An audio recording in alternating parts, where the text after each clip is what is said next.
Theater. I'm Kate Goldstein-Breyer of City Arts and Lectures.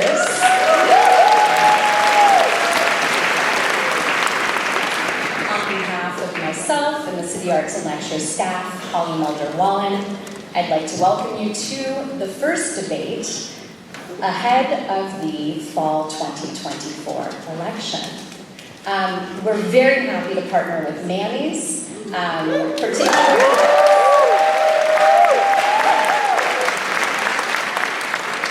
particularly since anyone who's familiar with City Arts and Lectures knows that this is very much not our usual setup.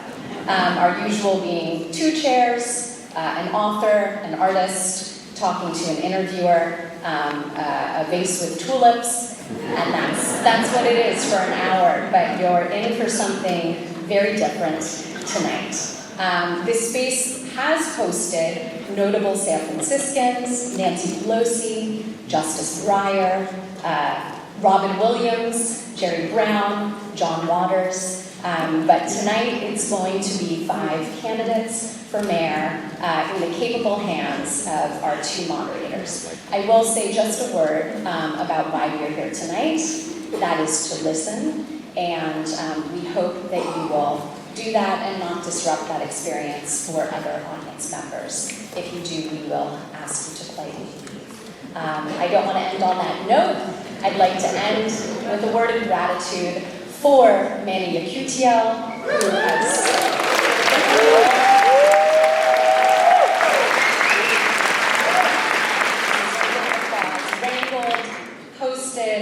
made this possible, and he and Heather Knight will be out to lead it all in a moment. So thank you so much for being here.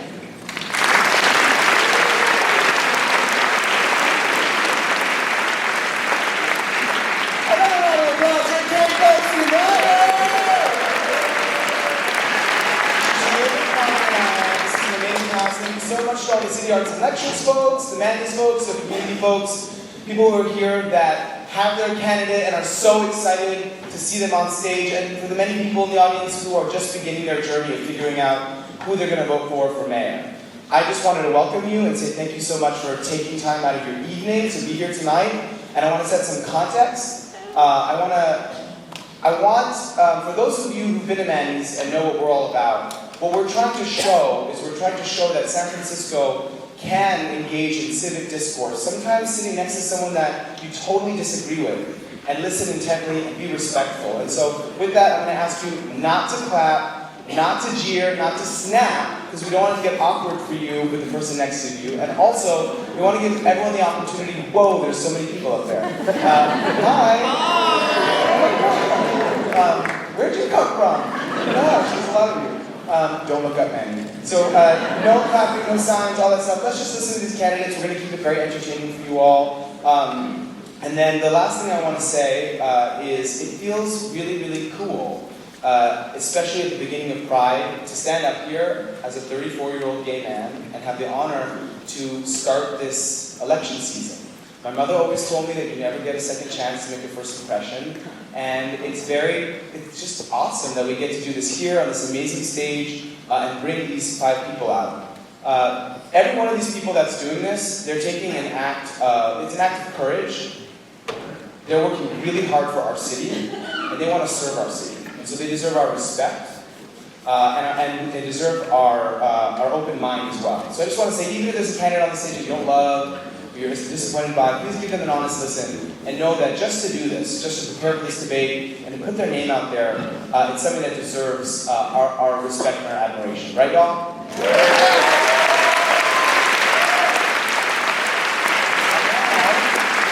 I'm going to bring on my extremely prestigious co-moderator of this event, the one and only San Francisco New York Times Bureau Chief, Heather Knight.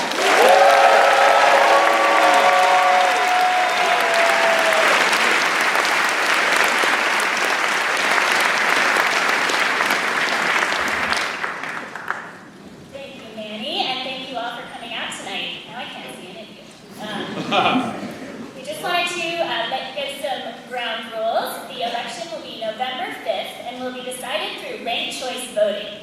That means it's important to listen tonight not only to figure out who your top choice is, but how you would rank them all in order, because that's what you can do on November 5th. And the candidate who receives the fewest first choice votes gets dropped, their backup votes are redistributed, and the process continues until somebody is a winner, which, just brace yourself, can take days, possibly even weeks. And then we also wanted to explain tonight's rules. They're pretty straightforward, and the candidates got them weeks ago, so they can't complain now. Each candidate will have a minute for an opening statement and a closing statement, and a minute to answer each of our questions. If somebody calls out another person by name in their answer, they will get a 30-second rebuttal. But there's only one rebuttal per topic. Manny and I have the option to interrupt a candidate if they're straying too far off topic to get them back on course, and we can also ask follow-up questions. We can ask a question of one candidate and not the others, or multiple candidates but not all of them, so we're going to try to mix it up and keep it interesting for all of you. Basically, we can do whatever we want. Those are our rules.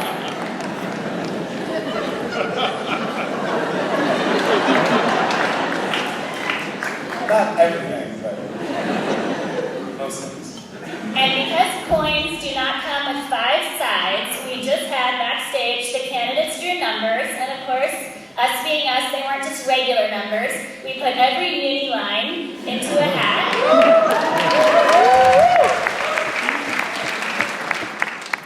And people drew muni lines, and the highest muni line goes first. I think that was the 55, right? Yes. Okay.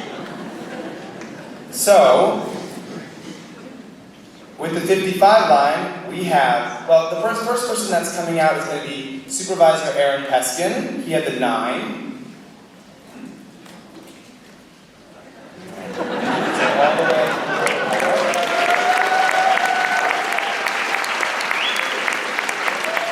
Then with the 22, we have Mayor London Breed.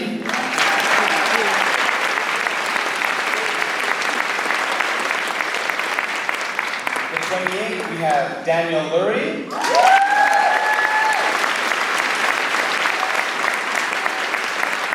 The 29, we have Mark Farrell.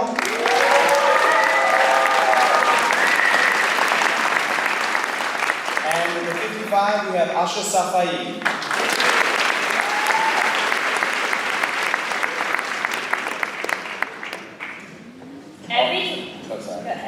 Every candidate will now have 60 seconds to give their opening statement, and we will start right here with Supervisor Safai. Thank you. Can everyone hear me? Okay, thanks. Good evening, everyone. My name is Ahsha Safai. Let me start by saying I'm a proud immigrant who fled violence and upheaval and came to this country when I was 6 years old. I was raised by a single mom, and I'm a proud husband and father.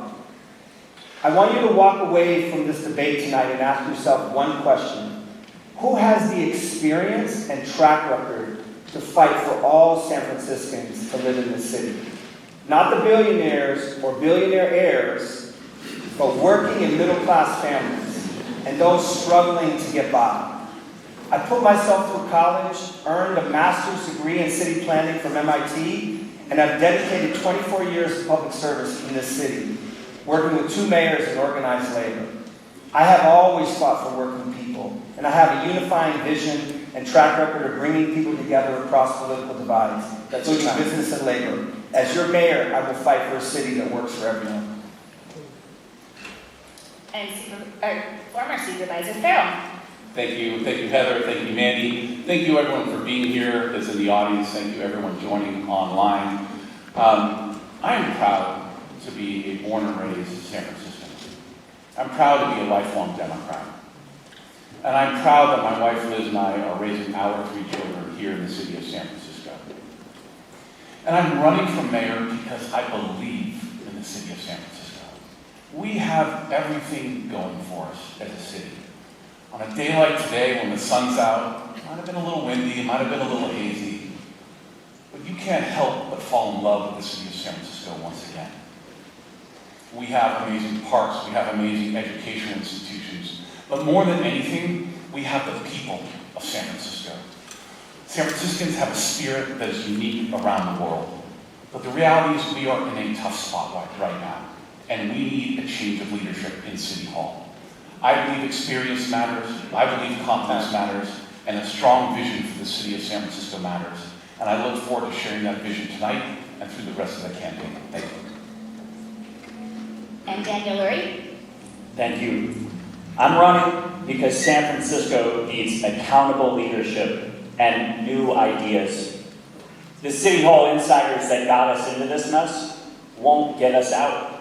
And we know this not because of what you'll hear them say tonight, but because of their records. I founded one of the largest anti-poverty fighting organizations in the country without a cent of government money. I'm the only candidate in this race that's held nonprofits accountable on the issues of housing, education, and employment. I built affordable housing here in San Francisco on time and under budget with union labor. I've proven how accountable leadership can get big things done for our city.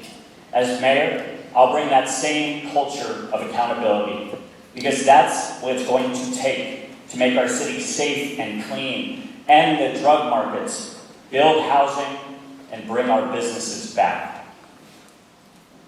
Mayor Reed? I'm London Reed, and I am proud to be your mayor. I love this job, and I love this city. And let's just take a moment to realize we've been through a lot. I became mayor during a very challenging time, and then I've led this city through one of the worst public health crises we've seen. These guys have one thing in common. They want us to feel bad about San Francisco. They want to take us backwards. They are working against San Francisco. I'm the only one on this stage working for San Francisco. I look forward to the work that we have done, including helping to get over 15,000 people off the streets, helping to build over 20,000 new homes, and crime is now at one of the lowest rates it's been in 10 years. I look forward tonight to talking about what we have done and how San Francisco is on the rise because of the work that we have done and will continue to do together. And Supervisor Peskin? Good evening to my fellow candidates, Heather, Mandy, and all of you. Thank you for being here this evening. I'm running for mayor to make San Francisco a city where diverse working people and middle-class families can afford to live. A city for everyone, not just the wealthy. Over 17 years of public service, elected 3 times by my colleagues to be president of the board, I've demonstrated the proven skill to turn San Francisco around. I get things done. I've demonstrated again and again the absolute independence to stand up to wealthy special interests and do what's best for our city. I put progress in progressive. While other candidates make promises, I'm already writing the laws to do what San Francisco needs. Build affordable middle-class housing, reduce rent costs, combat corruption, and increase police staffing to implement real community policing. This November, don't just ask, am I better off than I was 4 years ago? Ask who on this stage will fight for me and really get the job done. All right, thank you so much for your opening statements. We're now going to go to our question section. A reminder that everyone has 60 seconds to answer the question, and if someone's name is invoked by name, that person has 30 seconds to provide a rebuttal after they complete their answer to the question. Our first question is one that's near and dear to my heart. It's about our downtown recovery. It is one of the most serious challenges facing San Francisco as it tries to recover from the pandemic. More than 35% of office space in the city is vacant, one of the highest in the country. Many workers have stayed remote, towers are empty, and small businesses that used to cater to workers are failing. What are 3 concrete actions that you would take to rescue downtown in the first year of your term? Let's start with you, Mayor Reed.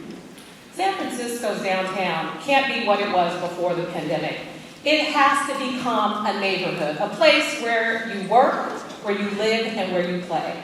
My 30 by 30 plan will bring 30,000 new residents and students to the downtown by 2030, working with universities from all over the country to bring more students in technology and lab space, converting some of those buildings downtown to housing, making downtown not just retail, but a place for all kinds of businesses, and bringing more block parties and entertainment and excitement downtown. My goal is to transform downtown so that it is not in a similar situation that it has been because of the pandemic, and I look forward to implementing that economic recovery plan to get downtown on the right path. All right, thank you very much, Mayor Reed. Let's go to you, Mark Farrell. Thank you, Manny. So I believe in terms of downtown and South of Market, the first two things we need to focus on is public safety and the conditions of our streets. It is the reason why conventions have left the city of San Francisco. Conventions feed the hotel industry, the downtown restaurants that we know and love. And I believe we need to focus on public safety, focus on cleaning up the streets of our city, especially in the downtown core, so we can create an environment where employers and employees want to come back to downtown. Second of all, I believe we need to get aggressive out of City Hall with tax incentives for our business community. We did it in the mid-2010s in the mid-market area to great effect when City Hall concentrated on that area. It wasn't perfect, we're going to learn our lessons, but I believe we need to be incredibly proactive with our business community and bring them back to our downtown core. And lastly, it's about conversion from commercial to residential building. I believe we need to create the future of downtown. Just like Wall Street did in New York in the 80s, we need to make sure we have a long-term focus on residential downtown so people can live and work in our downtown area. All right, sorry. Next is Supervisor Ahsha Safai. Thank you. So just last month, end of April, I put forward legislation that would allow us to create a downtown public education district. We have a historic opportunity to purchase buildings and turn them into universities, public universities. The City of Phoenix did this 18 years ago, and now they have 12,000 students in the downtown. They've generated over $6 billion in revenue for their city and occupied over 4 million square feet of office space. We have 40 million square feet of office space. We have to send a message that we are invested in it, that we care about it. I'd also make Public Works a 24-hour department so that we can work on cleaning our city consistently, not just cut them off at 8 o'clock at night. And the last thing, of course, we want to do is office to residential. But we have to think about the people that are working there, the working families, and ensure that they have a safe and clean environment as well. Thank you very much. Daniel Lurie. People and businesses are not coming back downtown until it's clean and safe. We need to act. We need to address public safety. We need a fully staffed police department and sheriff's department and 911 dispatch office. We need certainty in our zoning so that businesses know what they're getting into, both small and large. And third, we need to transform how we think about downtown. It needs to be a 24/7 community. I have to tell you, I was downtown New York City on September 11, 2001. I was a block from the World Trade Center. And I can tell you that question, in the years that followed that, people told me they would never go back downtown. But now, you go back to New York City, it's booming. There's no question because you've got businesses, you've got residential, you've got college campuses. San Francisco is coming back. We can do this. All right, and bringing up the caboose, we have Supervisor Peskin. The same question. Downtown is in the district that I've represented for most of the last 24 years, and I've been there for downtown, and I'm getting things done. I just passed legislation to make it more economical and easier to convert vacant offices to housing. I'm writing another law to finance office-to-home conversions to bring more residents downtown, and have worked to draft business tax reform, which will be on the November ballot. To make downtown a neighborhood, we also have to invest in things that make neighborhoods great, like arts, libraries, culture, small businesses, and parks, things downtown has really never had.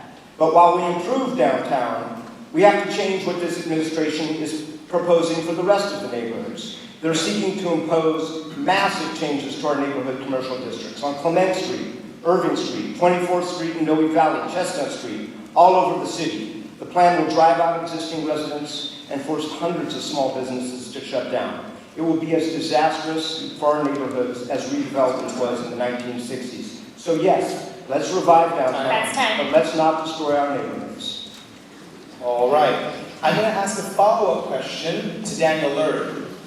Daniel, you recently said that the key to bring downtown back is to woo tech companies back to San Francisco. Which specific companies do you have in mind, and how would you convince them to come back when several have already left and are continuing to work remotely? Actually, I said clean tech companies. I appreciate the question. We need to marry what we're doing downtown with the empty office space, 22 Salesforce towers worth of empty office space. We have the Googles of the world, the Metas of the world, OpenAI. Let's marry AI with the empty office space, and let's reclaim the mantle of being the leader on climate. The climate crisis is real.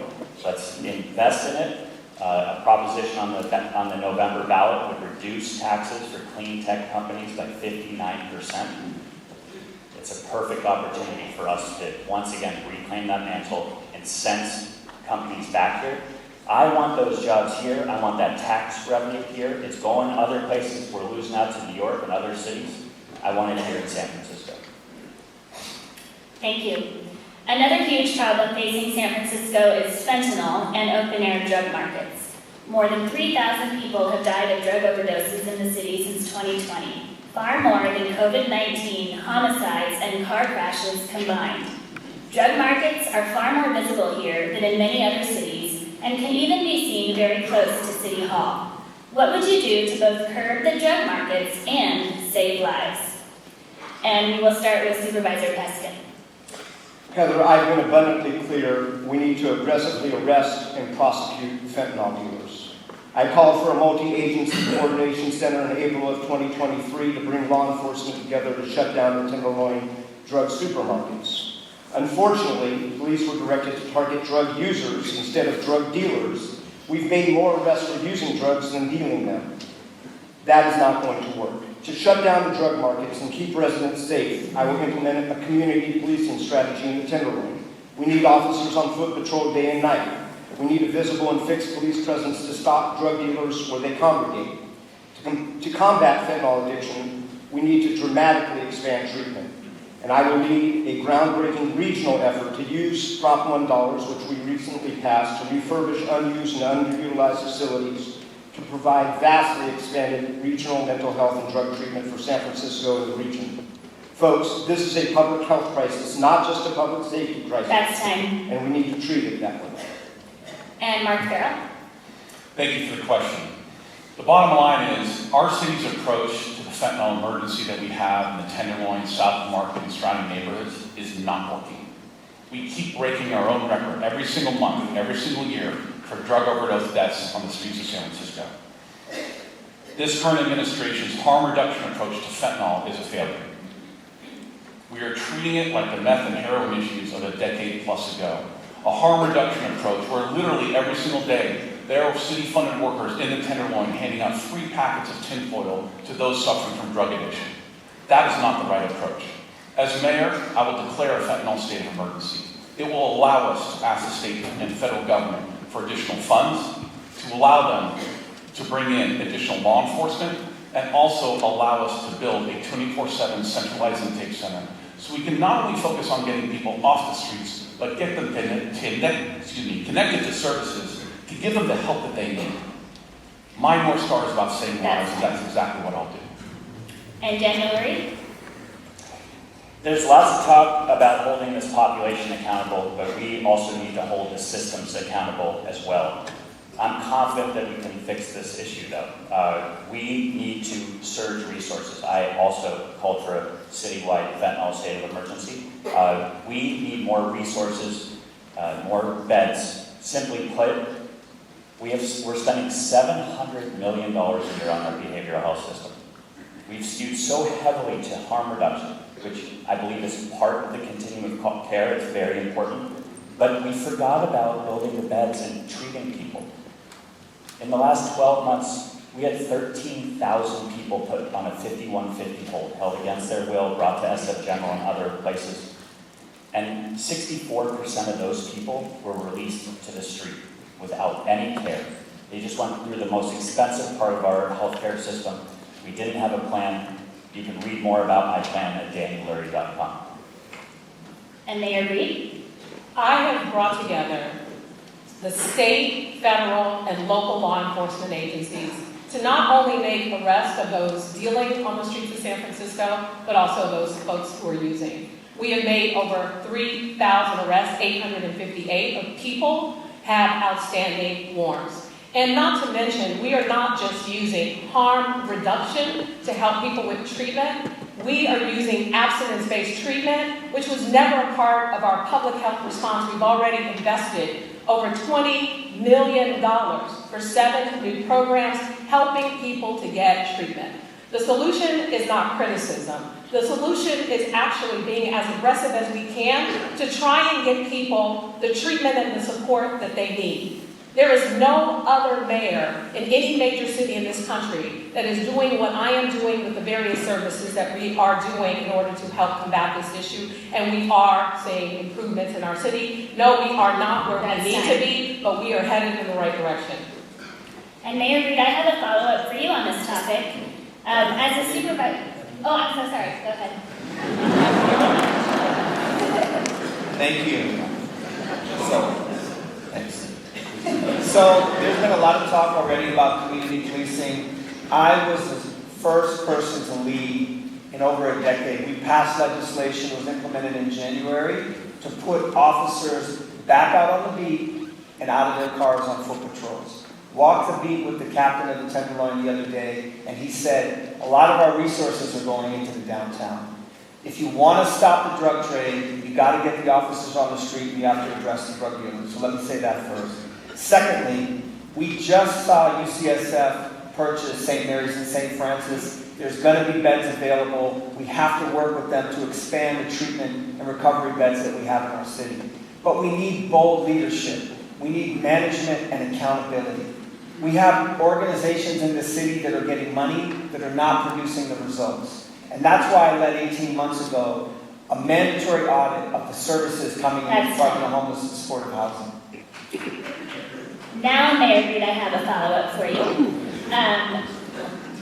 For many years, you said you were a big supporter of supervised consumption sites, but they still are not operating in San Francisco while they are in New York City. Can you explain why you changed your mind on that? Well, I haven't necessarily changed my mind on that, but we do have some concerns with state law that could lead to not only the arrest of people who are implementing safe consumption sites, but potentially the disbarment of lawyers in the city attorney's office, as well as other people who are involved in the legal documents and making it possible in San Francisco. Our goal is, of course, to do everything we can to help combat this crisis, which is why we are investing resources into not just harm reduction solutions, but abstinence-based solutions so that we can get people the treatment that they need. And more importantly, especially with the passage of Proposition 1, we are preparing and anticipate additional resources to add more capacity. And adding more capacity is easier said than done. It requires making sure we are able to hire people who are willing to work 24/7 in order to help with the population that needs it the most. Thank you. Homelessness has been a huge problem for the city for decades, and no mayor has been able to solve it. The Supreme Court will weigh in on this question soon, but in the meantime, we'll ask you. If someone living on the city streets turns down an available shelter bed, what should the city do about it? Supervisor Safai. Thank you. I have to come back to management, leadership, and accountability. Right now, we have almost 1,000 permanent supportive housing beds sitting empty. We have hundreds of affordable housing units sitting empty. We have hundreds of shelter beds sitting empty.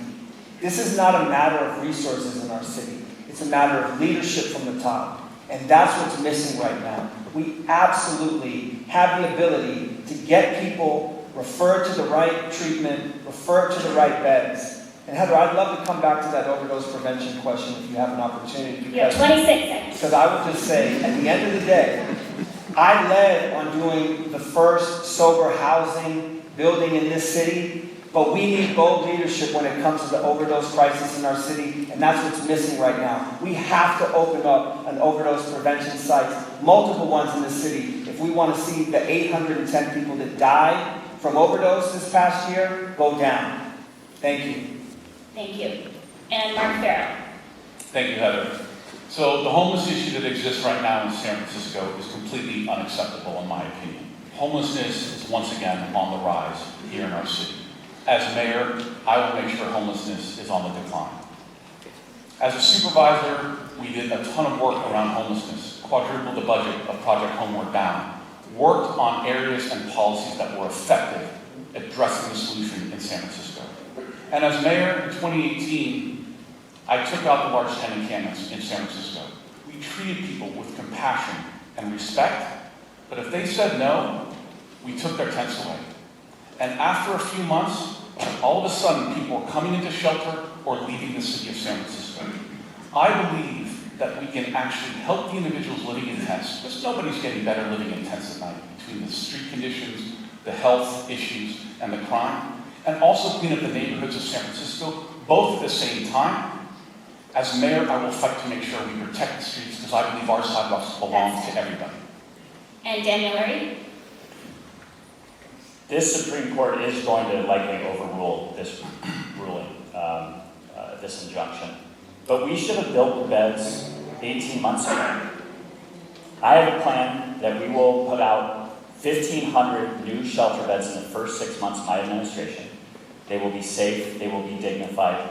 People will no longer resort to, nor will they be allowed to sleep on our streets. We need to get tough on this because, as the former mayor said, there's nothing good about what is happening in these tents. Simply put, it can no longer be an option. We need more safe, dignified shelter. We need to double down on Homeward Bound. We need more mental health and drug treatment beds. We have to send a message to this country and to the world that you do not come to San Francisco to deal drugs, to do drugs, or to sleep on our streets. Thank you. And Supervisor Peskin? Heather, we have many, if not most, of the tools that we need to reduce homelessness. We need to use them. Prop C gives us the resources to expand shelters and build supportive housing, and I'm actually the only one on this stage who supported it.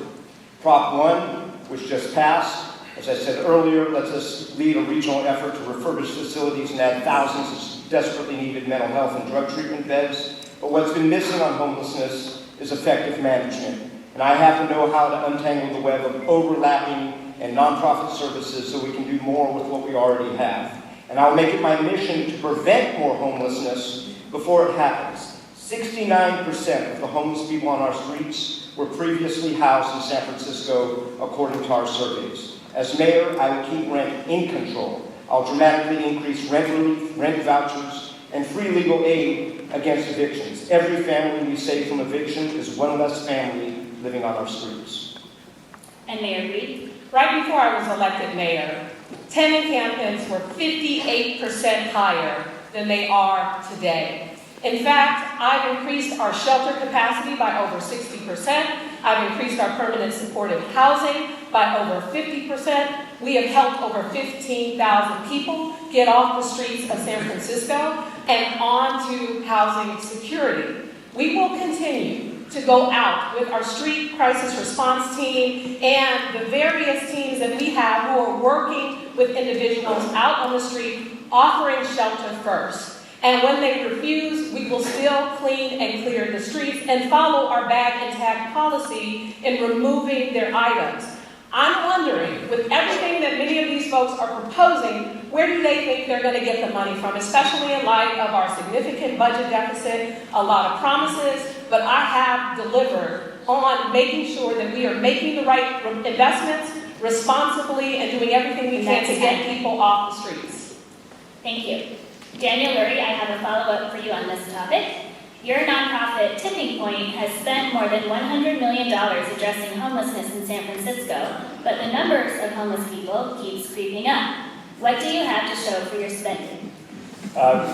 We made a big, bold bet in 2017 to cut chronic homelessness in half in 5 years, partnering with the city in many cases. We made some great strides. We actually reduced chronic homelessness by 13%. It was not where we wanted it to be. I take responsibility for that, and I hold myself accountable. But we got housing built on time, under budget, at 833 Bryant. And I'm going to tell you something. There was a man named Timothy. He was homeless off and on for 20 years. When I met him, he had been in a wheelchair for a while. He has now had his own house, apartment. He is healthy. He's out of his wheelchair. He's giving back at a place called Hummingbird. There's 144 other Timothys out there. I'm proud of the work that we did at Tipping Point. We held groups accountable. We cut funding to groups that weren't performing and redirected those resources to high-performing organizations. Thank you for the question, Heather. All right, we did downtown recovery, drug addiction, homelessness. Now let's go to public safety. All right, like there. San Franciscans are worried about crime, including car break-ins, home burglaries, and vandalism of small businesses. Many residents have lost faith in San Francisco Police Department's ability to respond quickly. If you win, what would your strategy be for combating property crime and ensuring city residents and visitors that they are safe here? Let's start with you. Don't balance the budgets on Don't balance the budget cuts. We're trying to get everybody on this important topic.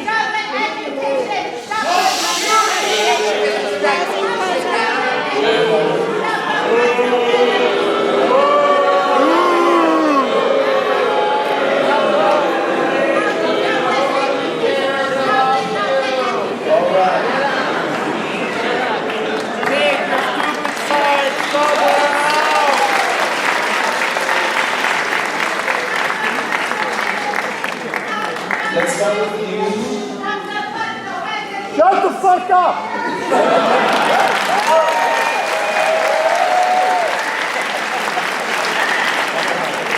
Alright, let's give it to Mark Farrell. Do you need to answer the question or do you remember it? No, I got you. Thank you very much. Mark Farrell, you first. Look, public safety is the #1 issue across our city today, and it doesn't need to be that way. When I was chair of the budget committee for 4 years, I partnered with Mayor Lee, and I continued these policies when I became interim mayor, and we grew our police department every single year to record staffing levels. Since I've left office, we are down over 600 officers in our police department. That is a problem. We have great men and women in our public safety departments. Police officers, firefighters, sheriffs. We need to honor and respect them. My plan for public safety, I believe we need a new police chief. I believe we need to restore the budget of our police department inside of City Hall and not strip money away from our police department that has been done over the past years. And lastly, we need to return to police staffing levels that we had before. Right now, all of our district stations are down between 20 to 40% in police officers. They don't have enough officers on the streets to respond to calls for service, let alone be proactive in our neighborhoods. Our home was broken into a year and a half ago, but my experience is one of many years. All right, it's your time. Public safety needs to be the main issue. All right, Mayor Reed, same question. My police budget is $200 million more than it was from the previous mayor.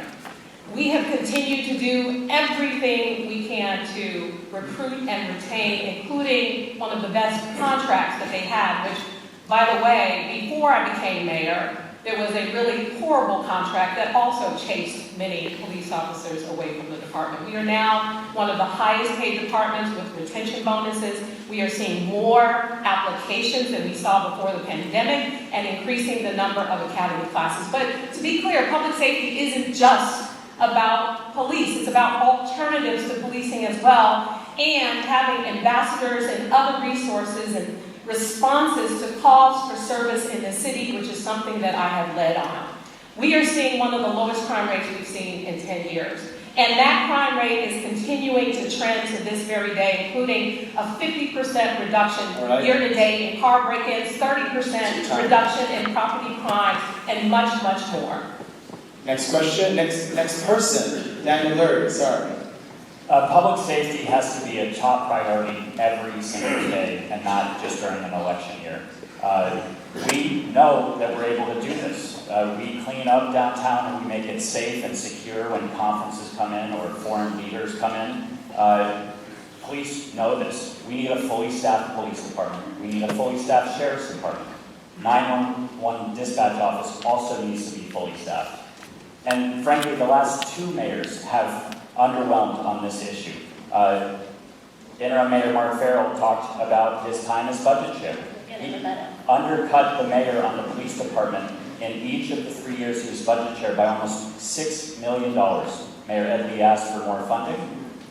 Mark, you gave less. And so we can talk all we want about public safety, but a mayor has to stand by and support our public safety and our first responders. Mark, do you want to respond to that? Absolutely. And I appreciate the question and the comments. And Daniel, this is where your inexperience shows. You have not been part of the Budget Committee in City Hall. You have not been mayor of the city of San Francisco. There are competing priorities every single day. But as budget chair, I partner with Mayor Lee. We grew our police department to record staffing levels after 5 years. We averaged 5 police academy classes a year with over 50 recruits. The last academy class to graduate under this administration had 15 graduates. To me, public safety always has been and always will be my number one priority. That's your time. Supervisor Peskin, same question. Thank you, Mandy. I've always said that public safety is a progressive value. It's one of the most important things the government must provide. In my district, we hired Cantonese-speaking foot patrol officers for Chinatown. Most of the officers in my district know the shopkeepers and the residents on their beats, many of them by name. Doesn't just keep people safe, it makes them feel safe. As mayor, I will expand the community policing we have in District 3 to the rest of San Francisco. I can get that done. I just helped write a charter amendment with Supervisor Dorsey to increase staffing for our police force and put more officers in our neighborhoods. You will vote on that in November. And I'm introducing a plan to use forgivable college loans to recruit diverse young people from the community into law enforcement so that our police force is both from our diverse communities and dedicated to keeping our communities safe. And Supervisor Safai. Thank you. Let me just say this. When you think about public safety, it's not just about the police department. Right now, our 911 call operator center is down 40 operators. Our fire department is down hundreds of firefighters. Our sheriff's down hundreds of sheriffs. Our police officers are down at a historic level. But what's been missing has been the leadership and the investment to recruit.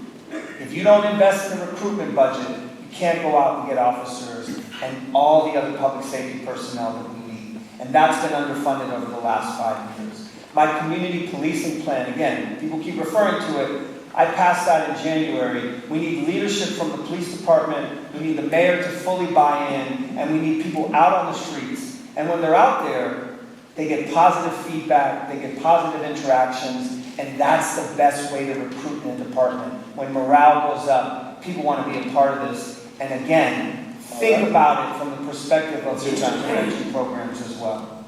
It's your time, and I have a follow-up question for you. I've got some questions. My follow-up for you, Supervisor Safai, is you have strong ties with labor, but the Police Officers Association is another kettle of fish.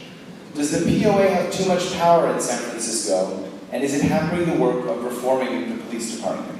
You know, at the end of the day, and that's where experience and understanding, I would be the first mayor in over 50 years to come from the labor movement, and I'm very proud of that. And I can tell you, whether it was the Student Success Fund, whether it was working on a citywide project labor agreement, we have been able, and I have been able to get people to the table and get real results. And so, no, I don't think any one union in the city has too much power. It's about how you engage with them, how you bring the disparate parties together, and that's how you get to yes. You have to be able to think about it from the perspective of what's the end result? Do you want to get more officers? Do you want to get them out on the street? Do you want to get more public safety? How can you get labor and business together in all different aspects of what we're trying to do in the city? Because this is a labor town. That's where the history of this city and the political movement in the city began. And I'm proud to come from that movement. And I know as mayor, I can get all the parties to the table to get together. Okay, and I have a follow-up question for you as well, Mark. You're running for mayor on a tough on crime message. What would you say to the San Franciscans who don't see police as the solution to our problems? I appreciate that. I think part of the issue that we need to solve for, because not everybody believes police is the issue, is trust within our community and within our police department. I will tell you, my experience, we have the most amazing men and women in our police department here in San Francisco, dedicated to their jobs. I'm willing to hold anybody accountable. people in our police department, any other department in the city of San Francisco government. But fundamentally, the men and women in our police department are dedicated and putting their lives on the line for San Francisco residents every single day. And I believe they deserve our respect. When the current administration cut their budget 2 years ago, that was a disservice to the public safety departments that work for the city of San Francisco. And as mayor, I will make sure that I dignify the work that our law enforcement officers do here in the city of San Francisco, and make sure that every single resident, every person that works in the city of San Francisco, and every person that visits our city is safe. I would like to rebut. So, the rules of the debate are, this is a tough one, and they clearly read the rules. You have to be mentioned by name. You can't say... That's wrong!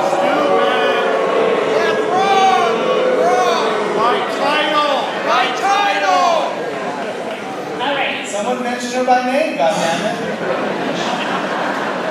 That's part of the problem. Change the rule! You can't change the rule in the middle of the debate. Yes, you can. You can do anything, Manny.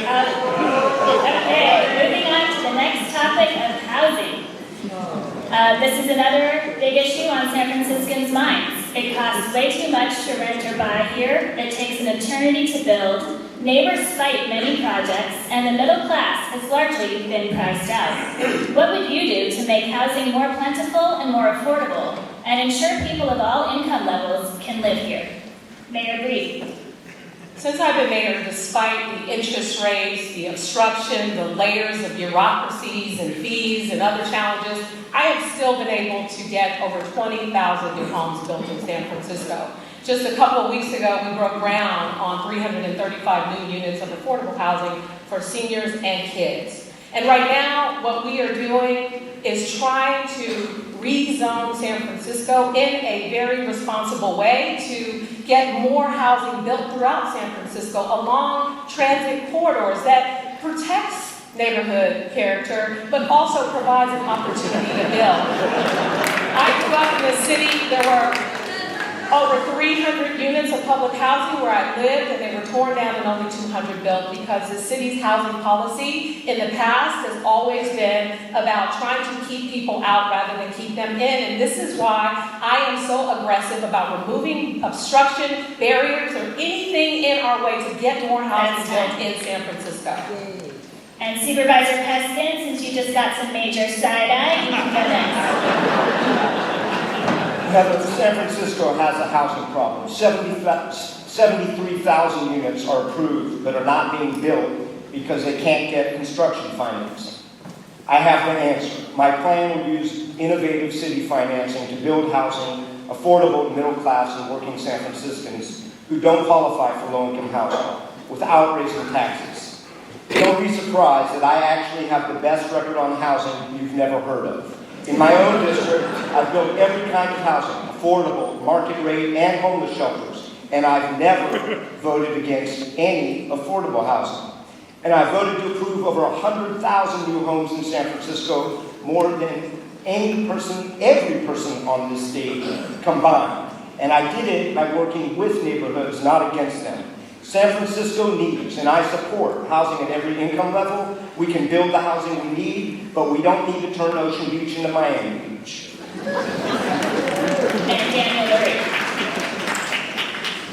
Currently, it takes us 1,100 days from the time you submit a permit to the time it's approved to get housing built.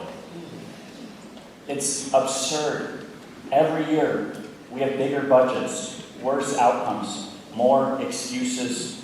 Simply put, we need more affordable housing throughout this city. The board president mentioned we have 70,000 units that have been approved.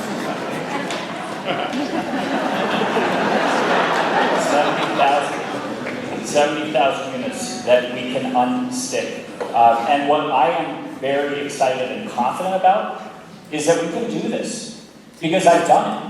I told you before, we got affordable housing built on time, under budget, using good paying union labor. We need to bring all parties to the table to get more housing built in San Francisco.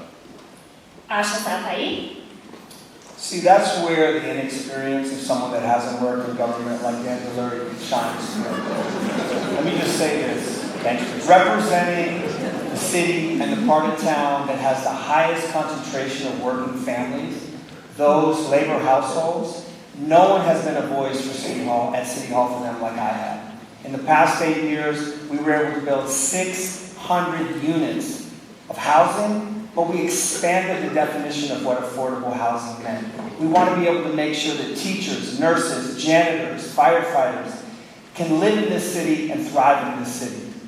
Janitors used to be able to buy a home in my part of town 30, 40 years ago. Today, that's out of the question because those homes are 1.5 million. So it's easy to talk about things in theory, but if you haven't been at the table with labor and the business community and working families and actually gone through the process, it's all theoretical. We have a disagreement among the moderators. Did you call out Daniel? I did. Okay, you get a 30 seconds. It's a moderator fight. Listen, they're going to talk about experience all night long, and they have over 70 years of combined experience on this stage. Look at where it's gotten us. I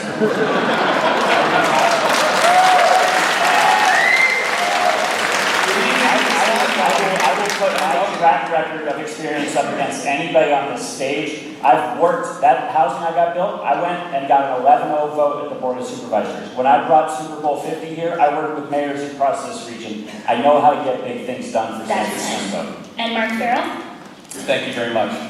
I have always been, and my track record is in City Hall, unapologetically pro-housing. I supported an incredible amount of new housing inside of District 2 with infill opportunities and continue to work on projects, big ones that will develop and ultimately build over 1,000 new units very close to where we live inside of District 2, the CPMC site, UCSS Laurel Heights site, and the Lucky Penny site. And as mayor, I believe we need to be incredibly pro-housing throughout the city of San Francisco. I don't believe we should upzone every neighborhood in the same way. I believe neighborhoods should look different. But I believe we can build more than our state mandate is coming from the RENA goals. We can exceed that mandate here in San Francisco by zoning changes, by legislation changes. We need to lower the inclusionary so people will start to build here in the city of San Francisco so we can put people back to work. We need to repeal the transfer tax increase, and we need changes within our planning department. Supervisor Peskin, I have a follow-up for you. Your housing policies differ most from the other candidates, and your critics call you a NIMBY because of your efforts to keep your own neighborhood, North Beach and Telegraph Hill, preserved as it is. Are you a NIMBY? Heather, when I first came into office, when the Embarcadero Freeway was torn down, and the 3 parcels that we got from the state of California were slated to be hotels and other uses, I insisted that each and every one of those parcels be built as dense affordable housing. And today, each of those parcels are dense affordable housing. I continue to lead the efforts to convert the Kirkland bus yard at Fisherman's Wharf to housing. And soon, when that entire fleet is electric, we will actually be able to do that project. As I said, I have built homeless housing, and I will take this opportunity to talk about other obstructionism and say by name that Supervisor Farrell actually opposed the affordable housing at Booker T. Washington, opposed converting the Bridge Motel at Lombard to affordable housing, and opposed placing a navigation center in his own district when I welcomed one in mine with open arms. I'll take that as a no. Mark Farrell, you get 30 seconds to respond. Thank you very much. Again, I will put my record up against anybody about being incredibly pro-housing in my own district. I believe Supervisor Peskin hasn't seen a revenue bond or a revenue measure that he hasn't liked on the ballot in San Francisco in 20 years. I believe we need to be disciplined with our housing. We need to upzone in multiple different neighborhoods. We need to change legislation in City Hall, and we need to change our planning department. We need to stop being ideological inside of City Hall and actually get results done, and I will do that. Do I get 30 seconds now? No. All right, let's move to our government. Heather, my esteemed co-moderator, broke the story of the $1.7 million toilet in Noy Valley. But that was just a symptom of a bigger problem of red tape and bureaucracy that makes even the most simple projects wildly expensive and time-consuming. The next time a public toilet needs to get built in San Francisco, how would you get it done faster and more affordably? Let's start with you, Supervisor Safai. Well, at the end of the day, first thing I won't allow is my departments to pad the contracts when they're applying for state grants. And that's exactly what happened in that instance. Once it was exposed, all of a sudden it went from 1.7 million down to about 600,000 or 700,000. Like, listen, guys, it is not cheap to build anywhere in the Bay Area, but when we pay prevailing wage to working people and the cost of materials and construction has gone up, it's going to cost something. When we pass laws, and we've done that to protect workers, to ensure that we're supporting our small businesses, our local business enterprises, women, minority contractors, all of those things come at a cost. And they're important goals. Local hire, all of those are important goals. I will continue to advance those goals, but one of the things that we need to change is our contract reform, and I'm working on that right now. Let's pre-qualify a list of vendors. Let's ensure that we can cut down the request for proposal process, and that will save time and money. All right, let's go to you, Mayor Reed. What I'm really proud of is over the past couple of years, whether it was Proposition H or over 100 changes to the codes, we have made it a lot easier for small businesses to open in San Francisco by cutting bureaucratic red tape. Sometimes it's not about introducing new laws, it's about getting rid of old ones. We have a bureaucracy of decades of built-up laws that need to be completely deconstructed. And that is what I've been doing, not just as it relates to this $1 million toilet, but for a number of other things within city government, including looking at ways that we can sole source. For example, when there are things where you have only one or two companies, why are we doing a competitive bid process? We have to completely deconstruct government. I mean, if I had my way, I'd take the whole charter and everything else, put it in ChatGPT, type up a few things and spit it out, and almost start all over so that we can deconstruct and get to yes in this city. All right. Let's go to you, Mark Farrell. Same question. Thank you. Obviously, the $1.7 billion budget was an embarrassment to the city of San Francisco, and endemic how our city government is spending its money today. To me, we have to completely rethink not only our budget process, but how we are allocating our city funds. Billions of dollars being contracted out within our city budget every single year. Over $1 billion to nonprofits here in San Francisco, with little to no accountability. There are great nonprofits in our town that do amazing work, and we need to give them additional resources. But let's pick homelessness specifically. Over 258 nonprofits in the city of San Francisco receive funding from the San Francisco city government for homeless services. That is out of control. And even more egregious, there are 9 different city departments that fund these services and these nonprofits. Multiple instances, 6 different city departments fund the same nonprofit.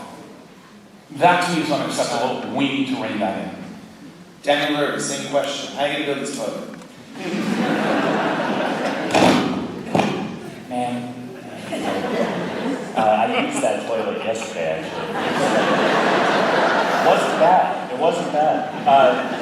Why is it, with all the experience up here, that the system is broken, and it's ineffective, and it's corrupt? And we all know this. But I'm confident that we can tackle this problem, because if you go to my website, you can see my accountability plan. We're going to restructure the bureaucracy. We're going to centralize contract management. We're going to streamline permitting and streamline construction of all of these major projects. You go out to Taravel Street. Those business owners on Taravel were told it would take 2, maybe 3 years. We're on year 5. 6 different departments have their own construction management teams. I'm going to centralize that into one, so that when the pipes break and the business owner calls, they don't get the runaround saying, oh no, that's not my department. Oh no, that's not my department. That's time. There's going to be accountability on day 1 of my administration. And Supervisor Peskin. Thank you, Manny. I actually have a proposal for this November's ballot that addresses this exact thing. When it comes to cutting red tape, there's a right way to do it, and there's a wrong way to do it. The wrong way is the Together SF Charter Amendment. It's bankrolled by conservative billionaires who want to get rid of public oversight and accountability so they can control the government themselves, and it goes way too far. It takes a meat axe to commissions we rely on, eliminating the Arts Commission, the Library Commission, and the Health Commission. It removes all civilian oversight over police misconduct, including officer-involved shootings. All of this was cooked up in a back room with no public hearings and no public input. I, on the other hand, am sponsoring a charter amendment that will streamline commissions and cut red tape the right way. We will establish an open public process to determine how to cut the fat, reduce overlaps, and make City Hall more effective and accountable. And then it will be up to the voters to have the final say, voting to approve or disapprove the changes that have been recommended and done in public. All right, I have 2 follow-up questions. They're zingers. Let's start with you, Mayor Breed. There have been numerous examples of corruption in your departments over the past several years. What have you done to assure voters that they can trust City Hall is getting cleaned up and that this corruption won't continue if you're elected for another term? Well, first of all, as mayor, I have had to oversee the biggest corruption cleanup in our city's history. And none of the people that you are referring to are anybody that I've hired. And more importantly, I've issued executive directors with the Controller's Office and working with our city attorney, as well as the U.S. Attorney's Office and other federal agencies to combat some of the challenges that exist with certain individuals who are very much problematic. We are doing a lot of the same work to address those issues around some of these nonprofits who are angry after the introduction of my budget because they are no longer being funded because of the challenges that we've experienced. And more importantly, it also is not as simple as we are going to take money away from an organization. We had an organization that did something really horrible. And what we had to do, because people were living in a facility and needed to continue to do services, we brought in all of our resources to help make sure that the transition was smooth and we were able to get that nonprofit out of doing business in this organization. All right, and I have a follow-up question for you as well, Supervisor Peskin. You've been in and out of city government for close to 25 years. When you started, the city budget was $4.2 billion, and now it's $15.9 billion upcoming, almost quadruple. Some would say dissatisfaction with the city has quadrupled as well. Do you get that? Additionally, you've supported decades of increased regulation during this time. Realistically, how can we expect you to be the one to reverse these regulations if you're elected? Manny, when I started out, San Francisco had the most anemic fiscal reserves of any major city in America. And I actually have always said that fiscal prudence is a progressive value. And to that end, started implementing rainy day reserves that we enjoy to this day. As a matter of fact, we never thought COVID would come about and that we would need those rainy day reserves, but we did that. We had very high deferred pension liability. And together with my colleagues on the board, in my role as president of the board, we reduced our pension liability in the city and county of San Francisco. Those are the kind of reforms, nuts and bolts reforms, that I have brought because I'm a policy wonk and I get down into the weeds and I have the courage to do it. Thank you very much. And now we're going to move on to a topic that's near and dear to both of our hearts. Public transit. Come on.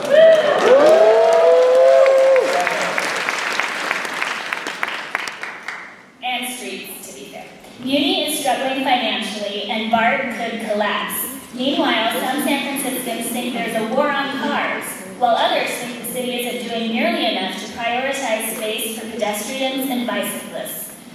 How do you think about how to use our streets? And most importantly, how can the city make sure BART survives? And we'll start with Mark Farrell. Thank you for the question, Heather. Look, I believe firmly in our city's transit-first policy here in San Francisco. We can't afford to have the next person move into our city and bring their own automobile and drive it around the city. Our streets would be more clogged than it ever is before. I believe we need fast and reliable public transportation. We need media to focus on operations, not these capital expenditure projects that are driving neighborhoods crazy throughout the city of San Francisco. We need to make sure we have protected bike lanes around the city of San Francisco. When I was a supervisor, we put a bike lane right in front of my house. And I believe we need to focus on additional pedestrian safety throughout the city of San Francisco. But in reality, the MTA, the way it's currently being run, is wrong. We need a common sense approach. Let's get away from ideology. Let's not crush our small businesses when we do these capital projects. Let's make sure we work with our neighborhoods, work with our community, better our public transportation system, and move our city forward that way. Daniel Lurie. We need to be safe, reliable, and efficient. I spoke with a young high school student who was the victim of anti-Asian slurs on the bus ride home from school one day. And I hear grandparents out in the sunset who are scared to get on to Munich right now. And that has got to end. We need to increase the number of ambassadors. As far as a citywide plan, we need to stop demonizing each other. I've talked to bikers, I've talked to people that will not get out of their cars, and we absolutely need to get as many people onto public transportation, but all three need to work together. I have a track record of bringing people together, diverse groups of people together, to get big things done for our city. We need to do that for our public transportation system and to make sure that people feel safe and that it's reliable again. Supervisor Safai. Thank you. Let me tell you, one of the things that I think that's been missing with the SFMTA is real community outreach. One of the things that I would do is reshuffle the mayor's office to bring back the mayor's office of neighborhood services. You need a voice that you can contact at City Hall. Anyone you talk to that talks about how they can get in touch with the mayor's office, it's some email that no one gets a response to, or any type of feedback and follow-up. So when the SFMTA is out there talking about doing a center bike lane on Valencia, who do the small businesses have to talk to? Who do the Bicycle Coalition, others, bike advocates have to talk to? We need real community outreach. Of course we need protected bike lanes. Of course we want to have a safe, reliable public transit system. But we have to have one that's actually accessible, that's going out and doing the job to listen to the community, to come to real solutions on how we're going to move forward and have a first-class public transit system and a first-class alternative transit system in our city. Mayor Breed. San Francisco has changed. And we need to make sure that our transportation network, which is a part of our entire scope, our plan, has opportunities for bicycles, for pedestrians, for cars, for buses, for all modes of transportation to move around the city safely and efficiently. And since Terreball was mentioned, I'd like to point to what we've done there right. More specifically, San Francisco has a dig once policy. And it's not just city agencies that were responsible for the delays. I mean, we work with PG&E and other agencies we have no control over. But we have done everything we can to not only provide financial support for those businesses, which is what we've done in other instances where construction has had an impact on our city, but we've also seen 12 new businesses open on Terreball since last year. The fact is, we as a city, we're changing. And what we don't want to happen, which is what happened in Pacific Heights when there was a huge sinkhole. We have to repair our infrastructure. We have to make changes to our city, and we have to make it work for all modes of transportation. Supervisor Peskin. I have a long, proud history of advocating for public transit, and I supported bike lanes practically before they existed in this city.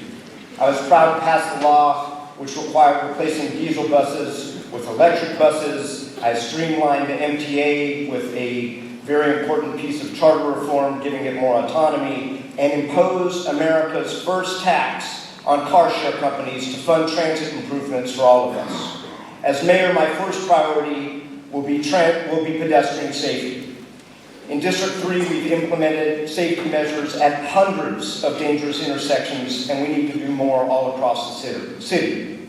Second, we need to fix, repair, and repave our roads. Whether you walk, ride a bus,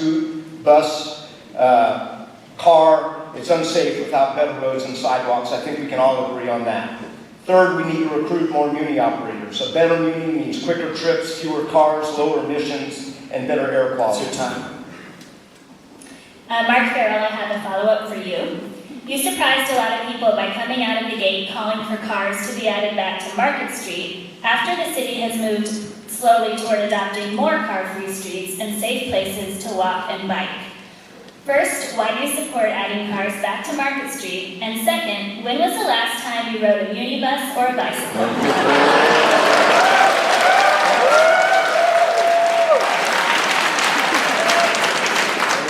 Well, I'll answer those last two first.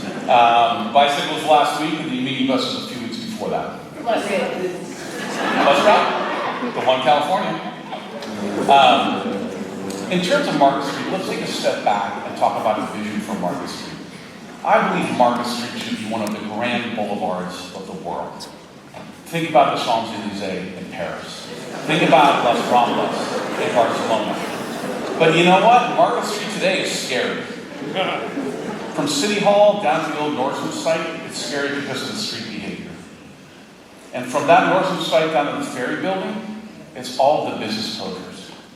When I talk about bringing vehicles back to Market Street, it's about creating vibrancy on that street so we can once again have foot traffic and restore Market Street and start to build for the future.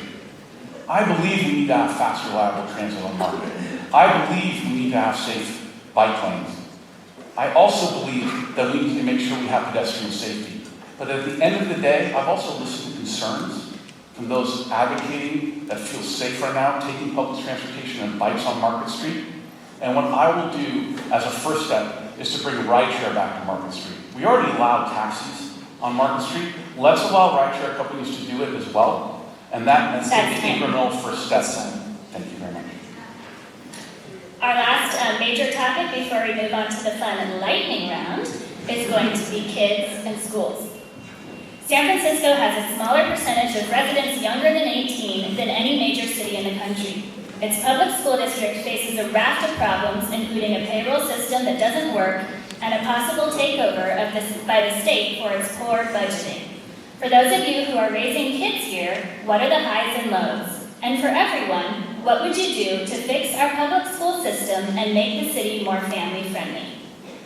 Let's start with you, Supervisor Safai.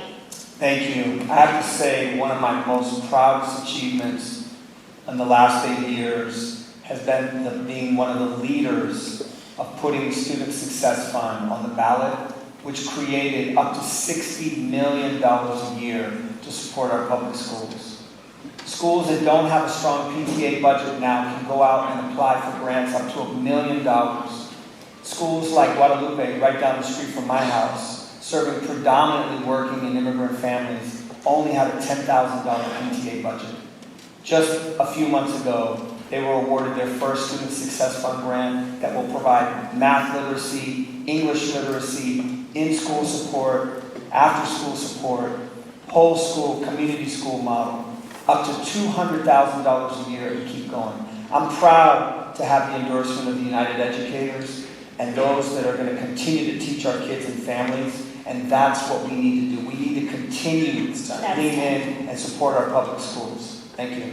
Mayor Breed. I'm really proud to be a graduate of public schools here in San Francisco. And I work very closely with our superintendent to address many of the challenges, including the one that consists of not being able to pay some of our educators, a system that we use our controller's office and all of our resources in order to help combat. In fact, the voters have given a lot of resources to the school district, but in my budgets over the years, I've gone above and beyond to provide support for mental health, to provide support for teacher retention, and to continue to work hand in hand with the superintendent because we desperately need to increase enrollment in our public schools, and we have to do everything we can, not just looking on the sidelines and trying to figure out what is going on with our public schools, but working hand in hand. It is something that I have consistently done, and helping the school district get on a fiscally sound plan so that they can address their long-term issues and needs is something that I've been on the forefront of. And Daniel Lurie. Today, parents are fleeing San Francisco in droves because of safety, affordability, and our underperforming schools. You don't have direct control, obviously, as mayor, but you do send $200 million a year of the $1.2 billion budget. So you have the megaphone, and we need to speak up on raising student standards. And we need to make sure that our schools are looked at not just for the teachers and the students, but also for the parents and the families. I helped launch a pediatric clinic at Bayview Hunters Point with Dr. Nadine Burke-Harris. We found out that there was one pediatrician for 10,000 kids. We quickly realized that more support was necessary. So we brought mental health in, we brought child abuse prevention in, and we created the Center for Youth Wellness, a place that everyone could go in the community. We need to treat our schools with that same issue. Supervisor Peskin? Well, as mayor, I won't have the authority over curriculum or admission policies, but I will most definitely support the school district. What we can do is reduce the weight of social issues and inequality that are holding our schools back. Today, for example, 2,300 San Francisco public school students are homeless. That's a shame for our city and something we should be able to solve. We've led campaigns to end veteran homelessness. We've led campaigns to end trans homelessness. As mayor, I'll lead a campaign to end student homelessness. I'll also focus on creating affordable housing for teachers, support staff, and paraeducators so we can attract the teachers we need for San Francisco. And as I said earlier, my middle-class affordable housing plan will provide those kinds of units at no cost to taxpayers and for people who don't qualify for low-income housing but also can't afford market-rate housing. And Mark Farrell. If we want San Francisco to be one of the great cities of the world, we need to have a great public school system here in San Francisco. As mayor, I will be the most proactive mayor in our city's history in support of our public school families and public school children here in San Francisco. First of all, one of the three main pillars of our public school system is around third-grade reading proficiency. Talk to educators. It's what dictates success academically in grammar school, high school, and beyond. We have a Department of Early Childhood at City Hall. I will make it their first funding priority to ensure that we focus on programs supporting our public school families for third-grade reading proficiency levels. Second of all, I will be the first mayor that mandates that our MTA work together with our school district to work on bus routes, but in this particular bus frequency in the morning for our public school families. The heartbreak that I hear from public school families when they get their kids to the bus stop in the morning, as tough as that is, when a full bus goes by and now that child is late, that is something we need to fix, and I will be proactive. It's time. Thank you. Supervisor Safai, we have a follow-up for you. Sure. Should the San Francisco Public School District close schools, and if so, how many? You know, at the end of the day, we've lost about 10,000 students over the last few years, but one of the things that a lot of people experience is they leave our public school system during the leave from elementary to middle school. Some of our middle schools in this city are larger than the public high school that I went to.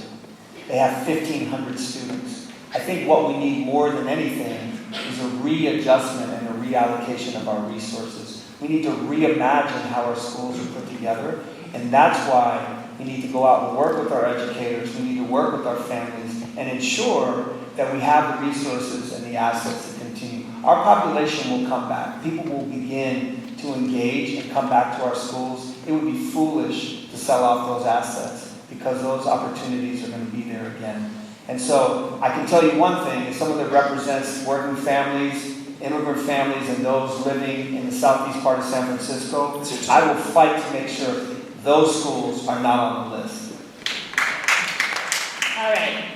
We are going to move on to the lightning round. You've all heard Woo! Come on, lightning round! My favorite section. These are not minute long Any answers. questions? These are quick answers. Be as fast as you can. A couple of words. And we're just going to go back and forth like this.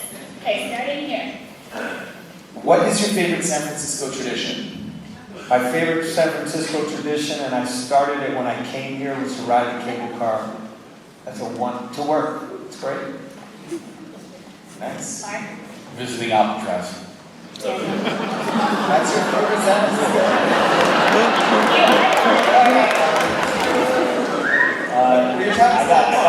I gotta go with opening day. Sorry? Giants opening day. tradition is the San Francisco Juneteenth Festival on Fillmore Street. My favorite tradition is swimming from Alcatraz. Okay,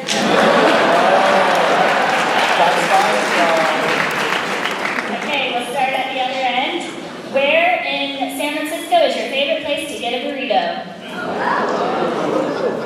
Well, I really like the pozole at San Francisco, and the burritos are good too. Pancho Villa. This is You want me to say where it is? We know. Okay. Come on, you gotta know where Pancho Villa is on 16th and Mission. This has been really, I knew you'd ask me this question. And I'm so torn, but I gotta go La Taqueria over Gordon's. And I'm going to take hopes out of that coin. Gordo's, hands down. Wow. Don't hiss, Gordos.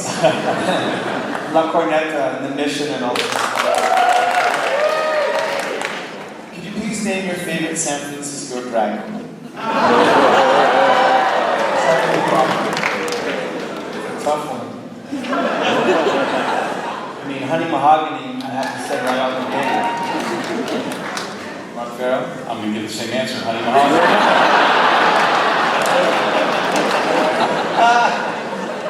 You've educated me on this, Manny, but I'm going Donna, but since she's supporting the mayor, I'm not going to say her last name. Okay. I'm gonna say, since I declared the first drag laureate in the world to be Darcy Jollinger, that's what I'm gonna say is my favorite. Darcy. Darcy John, yes. Yes. Supervisor Peskin? Hands down, Juanita Moore. That shows never means everyone. And where's your favorite watering hole in the city?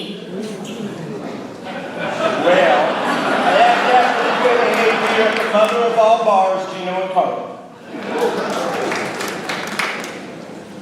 Me? Shiva Lounge in the Fillmore. This is owed to my father who took me to the blue light all the time. The Philly Club in Westport. The Dark Horse and the Excelsior, Geneva and Mission. No one said powerhouse. I see.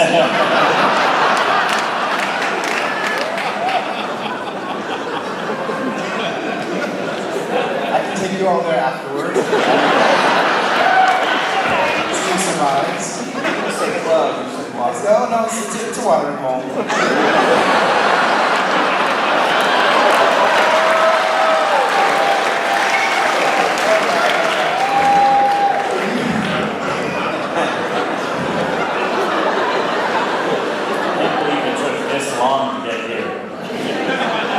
If you had to vote for one other candidate on the stage, who would it be?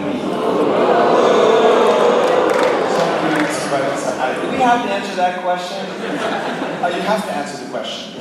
Okay. You have 15 seconds. I don't know, that's tough. I hadn't even thought about it. I'm still focused on trying to win this race, so it's hard to pick a second choice. I probably would say either Mark Farrell or Aaron Peskin. Mark? Hands down, this man next to me, Ahsha. Hold on, let me say this. It's because I respect Ahsha's commitment to his family, I respect the service of San Francisco, and I respect his connection and his commitment to the labor community here in San Francisco. These are values that we share and values I will bring to office. All right. Daniel, who would you vote for? I'm focused on me. I want everybody to know we got a ranked choice voting system here, and you got to put me number one. And you know, let's see how this unfolds. And who would you vote for number two? I haven't made my decision yet. But Manny, when you were thinking about running, you were definitely gonna be my number two. Let's move on to Maryland and Bree. I would just say that some of these guys up here have not been very nice to me. So I probably look at some of the other candidates in the book for some other people who might be running for mayor too. So no one on this stage? It depends. They still have time to make it up to me.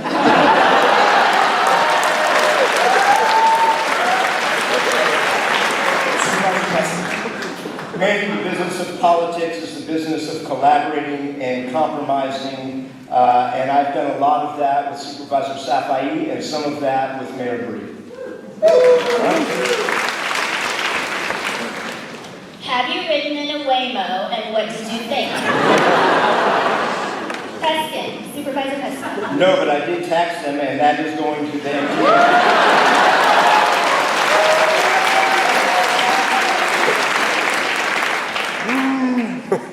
I haven't ridden in one yet. I haven't ridden in a Waymo, I rode in a cruise before that all happened. I have ridden in a Waymo. It's an incredible experience. It's scary the first time it happens, but it's part of the future here in San Francisco.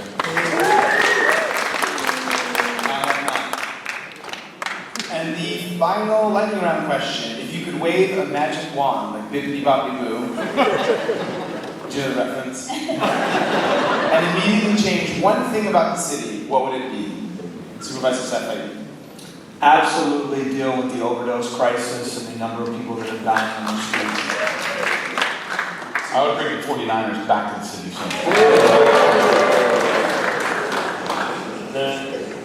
The crisis of drugs on our streets, absolutely, but I think we can prevent that by having a world-class public school system. That's what I would wave my magic wand and fix SFUSD. All right. I would wave my magic wand and over 100,000 units would appear overnight.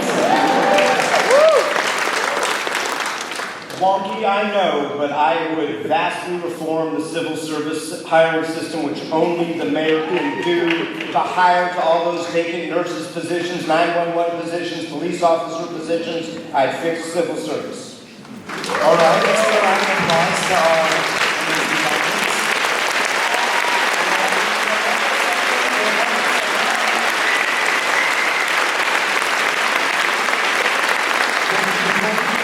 amazing candidates. I just want to take a moment and I want to acknowledge and thank you. The crowd, you've been an amazing crowd, very, very respectful, and I hope you learned a lot from tonight, and you can take all these conversations and with their answers, take it to your homes, take it to your offices, and take this to your communities and begin the conversations and the dialogue that's going to happen over the next few months for this election. So thank you, audience. You've been amazing.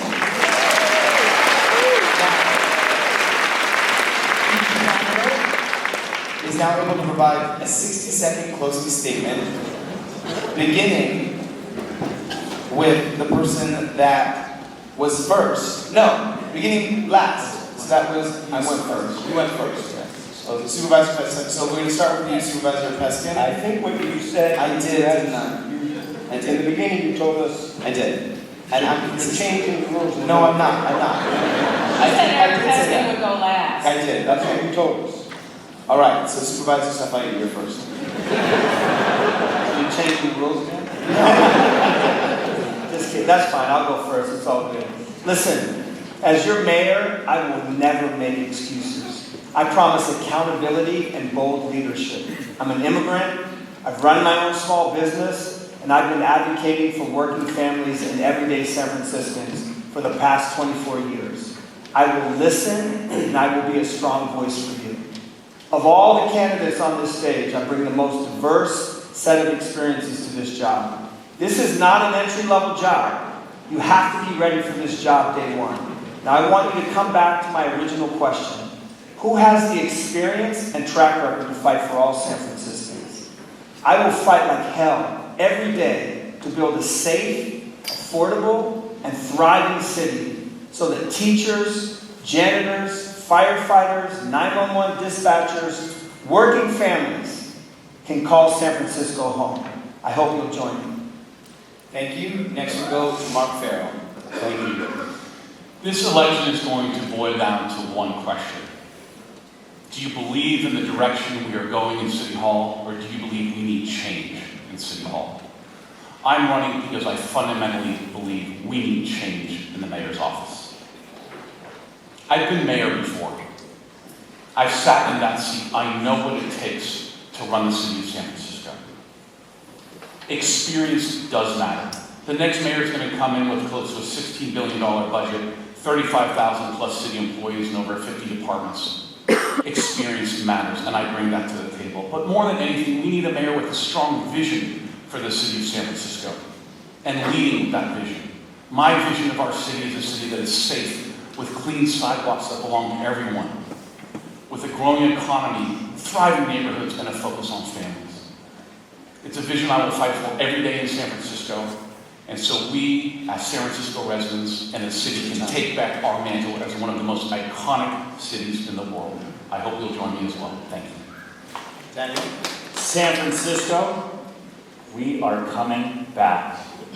But I believe the outcome of this election will determine how fast and what that comeback looks like. We can return to the same politicians who have spent their careers building up a broken system, then blaming it for their failures. Bigger budgets, worse outcomes, more excuses. Or we can choose a better future, rooted in accountable leadership, new ideas, and the end of politics of demonizing each other on every single issue. I'm not naive. I know that challenging the status quo is never easy, but that's what it's going to take to build a clean, safe, affordable, and thriving city that we all deserve. And I am so confident that we can get big things done in San Francisco because I've spent my career doing it. Thank you. I have served as mayor during unprecedented crises, and I have met this challenge head on, and the city is on the rise. Crime and street homelessness are down, businesses are returning, and in the next 4 years, I will help reimagine what downtown is by bringing 30,000 new residents and students to the downtown by 2030, continuing to arrest drug dealers and make our streets safer, and continue to build more housing in every neighborhood of San Francisco, make our transit system better, and support our small businesses. I agree, this election is a simple choice.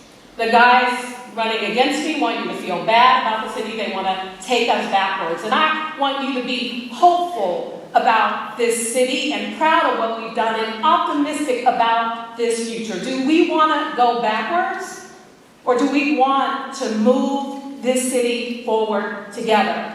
I'm proud to be your mayor, and I hope to have your support.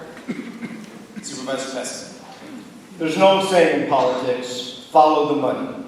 Mark Farrell's first contribution came from hard-right Republican Bill Obendorf, who has given $13 million to extremists who pass abortion bans and anti-trans laws. London Breed's ballot measures and independent expenditure campaigns are funded by crypto kings and venture capitalists. Daniel Lurie has refused public financing so he can spend his fortune on his own campaign. I'm proud to be a grassroots candidate with over 1,000 contributions from artists, teachers, nurses, and working San Franciscans, and as mayor, that's exactly who I will fight for. My endorsements include San Francisco teachers, healthcare workers, Teamsters, the Tenants Union, San Francisco Rising, Small Business Forward, and the League of Pissed Off Voters. I will fight for our diverse working communities and middle-class families who need better public schools, affordable housing, and protection from rent hikes and evictions. I'm pro-housing, pro-safety, and pro-San Francisco.